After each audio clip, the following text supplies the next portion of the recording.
কখনো শুনেছো একটা ফুল নিজেই তার রং বদলায়? মানে একটা গাছে গ্রাফটিং ছাড়াই একসাথে ৩-৪ রঙের ফুল একই থোকায় ফোটে? হ্যাঁ, ফোটে। এই যে ল্যান্টানা গাছ, যার সায়েন্টিফিক নেম ল্যান্টানা ক্যামেরা, যাকে তোমরা বাংলায় অনেকেই পুটুস গাছ বলে চেনো। এর ফুল প্রথমে হলুদ রঙের হয়, যা প্রজাপতিদের জানায় এখানে মধু আছে।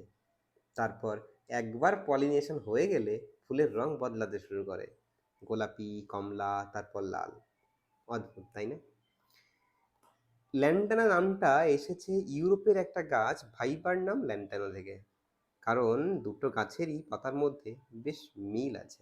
মজার ব্যাপার হলো এই গাছটা কিন্তু IUCN এর বিশ্বের সবচেয়ে ক্ষতিকর 100টা ইনভেসিভ স্পেসিস এর তালিকায় আছে। তবুও একসময় ডাচরা কিন্তু এটাকে সাউথ আমেরিকা থেকে ইউরোপে এনেছিল শুধু সৌন্দর্যের জন্য।